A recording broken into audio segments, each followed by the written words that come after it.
किसान महोत्सव हरिद्वार जिले में कृषि विभाग द्वारा कृषि रबी फसल महोत्सव की शुरुआत हुई। इस दौरान किसानों की फसलों की जानकारी देते हुए 8 रथ रवाना किए गए। हरिद्वार के सांसद रमेश पोखरियाल निशंक ने इन रथों को रवाना किया। यह प्रचार गाड़ियां जिले की 46 न्याय पंचायतों में जाकर किसानों की योजनाओं की जानकारी देगी।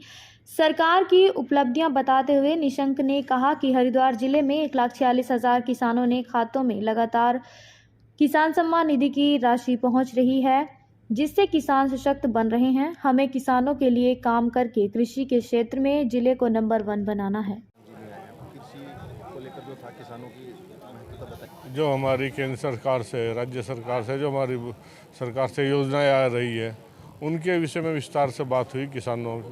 किसानों को हमारे जो जिले के अधिकारी हैं सब लोग वहाँ इकट्ठे हुए और जितनी भी योजना आ रही है उनके विषय पर चर्चा हुई। उनका लाभ हमारे किसानों तक पहुँचा सके, ये हम लोग भारतीय जनता पार्टी के लोग करते रहते हैं। जैसे आज रथ रवाना की, जैसे आज से पहले किसानों की जब फसल आती थी उनके साथ व्यापारियों की लूट खसोट होती थी, उसको बचाने के लिए हमारे जो क्रय केंद्र है उनकी फसलों को खरीदने के लिए सरकार का ये प्रोग्राम है। जहाँ जहाँ सेंटर लगेंगे वहाँ किसान अपनी फसल लेकर आएंगे और उनको खरीदेंगे।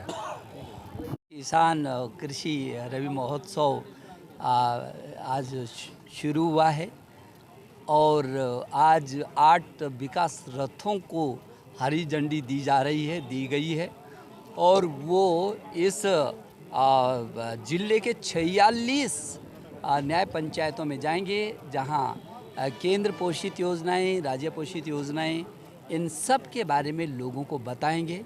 मुझे इस बात की खुशी है कि ये जो ज़िला है वो कृषि के क्षेत्र में न केवल प्रदेश में बल्कि कई चीज़ों में देश में नंबर 1 आया है। अभी फसल बीमा में इसने रिकॉर्ड बनाया है, पूरे देश में नंबर 1 आया है।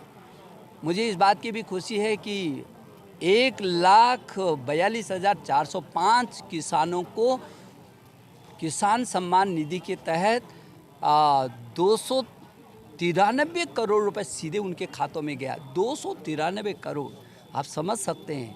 300 करोड़, 3 अरब। देश की आज़ादी के बाद अभी तक उस किसान के खाते में 70 वर्षों में इतनी धनराशि नहीं गई जितनी इन 2, 3, 4, 5 सालों में गई है। लगातार हर क्षेत्र में बेहतर काम करने का अवसर मिल रहा है। मैं ये समझता हूँ कि जैविक उत्पादों पर हमारा विशेष ध्यान है, क्योंकि जिस तरीके से पूरे देश के अंदर, पूरी दुनिया में ये तमाम रासायनिक उसके कारण लोग बिल्कुल खोखले हो गए हैं। अब लोगों को जैविक तरीके से, और हम जैसा प्रदेश ये जैविक क्षेत्र में बहुत आगे बढ़ सकता है, उसमें हमारी सब्जी के उत्पादन में भी हम बहुत आगे बढ़ रहे हैं। मधुमक्खी के पालन में हम पूरे प्रदेश में नंबर 1 हैं। आज हम लोगों ने ये संकल्प लिया है, सब अधिकारियों ने, किसानों ने, कि हम पूरे जिले को पूरे प्रदेश में नहीं पूरे देश में अग्रणी करेंगे। और इसलिए किसान एकजुट है। जो सहकारिता विभाग को भी तय किया है कि वो विपणन की व्यवस्था करे। उद्यान विभाग को कह दिया कि सब्जी यहाँ से पूरे प्रदेश में कैसे सप्लाई हो सकती है, इतना उत्पादन करे। कृषि के क्षेत्र में भी किसानों को किस किस चीज़ का जो ऋण उनको मिलना है, अब लाखों लोगों को तो 0% ब्याज पर ऋण मिल रहा है। यहाँ भी हज़ारों लोगों को मिला है और अधिकांश योजनाएं केंद्र की ऐसी हैं जिसमें 50% सब्सिडी है, 50%, और कुछ में यदि 50% लगा रहा है तो उसमें राज्य सरकार और मदद कर रही है। इससे बड़ा राम राज्य नहीं हो सकता है। इधर उसको पेंशन दी रही, पहली बार किसान को लगा कि उसको पेंशन मिल रही है। किसान सम्मान निधि के अतिरिक्त पेंशन है।